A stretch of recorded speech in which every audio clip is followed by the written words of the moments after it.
This week we have our very own proud dad of the group. Fletch is most proud of dedicating his time to teaching and spending time with his kiddos, watching them grow and really challenging them. He's also proud to be alive past 40. His time and dedication to lifting weights and spending time in the gym can contribute to that. Although his hobbies have changed over time due to some different injuries, he's always enjoyed working with his hands, building and fixing things. He's also really enjoys nerding out on different things like home brewing, his chickens, and even jujitsu. It is my pleasure of this week to introduce Sean Fletcher with the JWS Group. Fletch, the floor is yours, and I'll give you a 2-minute warning. Thank you much. I'm going to start this thing here and then share my screen. Is that working for everybody? Beautiful. All right, so I'm going to try to make this as painless as possible for everybody, but because health insurance I know is everyone's favorite topic. But what is a deductible? The reason I went with that is man, everybody has this idea that a deductible is this magic thing that once you meet it, you don't pay anything anymore. Well, this is America, and we have a jacked up health system, and it is my job to guide you through those things and help you understand that that is not the end all be all of a health plan. And let's see if it'll let me do this here. There we go. Who am I? Well, you can certainly read on the side who I am, but ultimately, you guys, a lot of you guys know me, but I'm a family man, first and foremost. Number one, my family is my everything.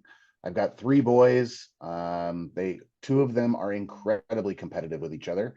And they're not the twins, which is funny. So it's a 6-year-old and a 10-year-old that go head to head all the time. You'll see me and my wife up here in the top corner. My family here over at in Arizona last spring for a baseball tournament. Down here we've got the picture of the boys. That's my dad in the back, my little brother, me, and then my 3 boys. Got Jameson down at the Ducks game the other day, William doing his magic on the pull-ups, and then Sam being a creative man. So we got that going on. Pieces of the puzzle. So we're going to kind of do a quick little overview here about 4 things I'm going to talk about. There's a lot moving, right? Moving and shaking in health insurance. A lot to understand. That's why I'm here, though, right? Is so you don't have to completely understand it all. But in the end, you got to know some basics, right? What's your deductible? Where's your network? What's the structure of how your plan works so you don't have these surprises? And what actually a lot of people think are not, they're always included, but are oftentimes extras. Okay. All right. Dun, dun, dun. Why deductibles rarely matter. So a deductible is just a number that the insurance company decides, hey, this is what you're going to pay before I start paying anything, generally speaking.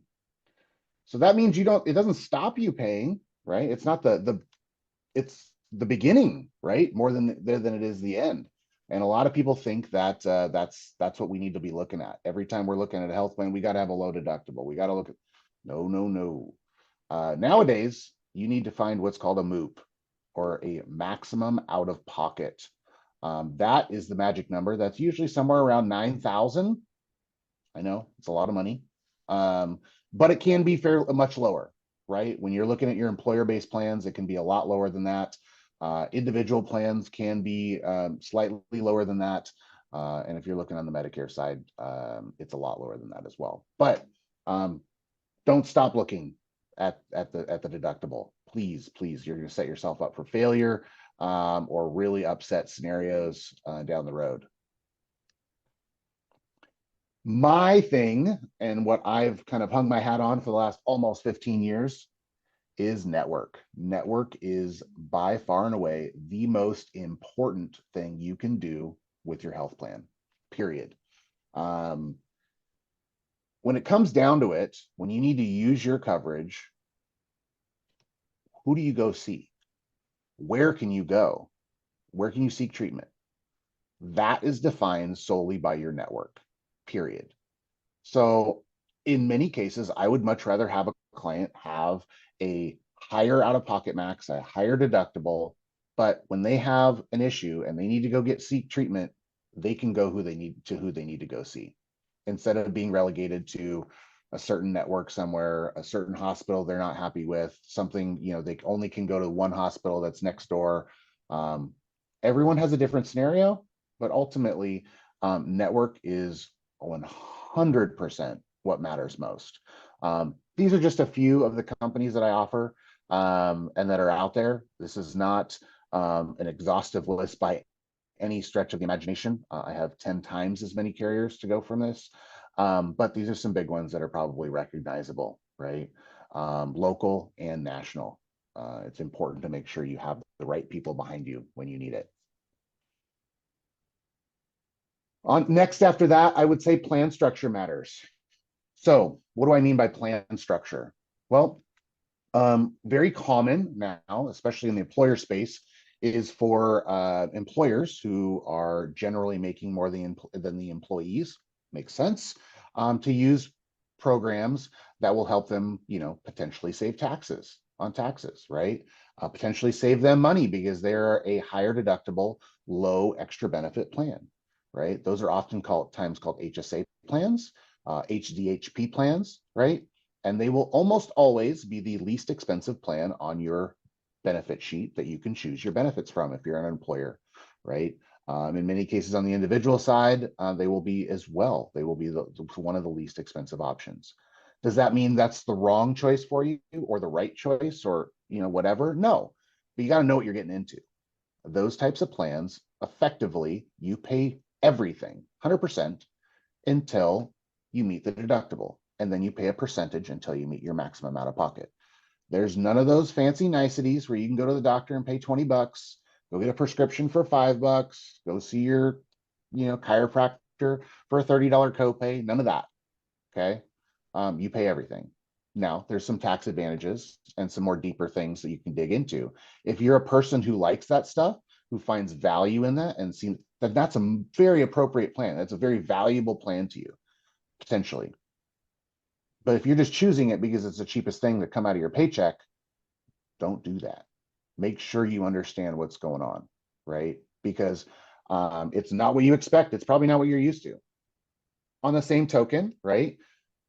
Having a plan where you will pay a copay for a doctor visit. You'll pay for a copay to go get your blood work done, a chiropractor visit, an acupuncture visit, a massage visit, a specialist visit, whatever, even a copay at the emergency room. Those are nice. You're going to pay for them too. So you've got to be able to find that balance, right? And that's something I try to have a conversation with every single one of my clients, is to make sure that you have those balanced options to make sure everybody's happy. And in the amount of time, I'm going to spend a little bit more time on what extras really are. A lot of folks truly expect to have certain things in their plan. Okay. They expect, massage, chiro, acupuncture. They expect a copay at the doctor. They expect a copay for blood work, for an MRI, all those types of things. Heck, some people think of their health benefits as they're going to make sure that they're definitely going to have vision and dental and hearing and all these other things. Okay. Mental health. It's a big one right now, right? We just went through a pandemic. Everybody needs to talk to a therapist. Okay. 2 minutes, Fletch. Thank you. These are all extras that aren't necessarily 100% included in your plan. So make sure if you need these things or want these things, they're included, right? You want to make sure that these types of things, the things you're going to use, are included, and they're included at a reasonable price that you're going to use. If you go to a therapist 4 times a year, a high deductible health plan, right, may not be the choice for you. If you have a family member who needs inpatient therapy, well, a high deductible health plan may be the right choice for you. But make sure you have the benefits you have. And if you ever need help deciphering things, looking at things, just getting an extra glance, give me a call. I'd be happy to look it over. And I may not be able to give you 100% a recommendation on something I don't offer, but I can at least help you understand what you've got. And in the end, that's it. That's health insurance for you. 101, enough to get you a little bit dangerous, but at the same time, enough to hopefully help you understand what to look for during this enrollment season.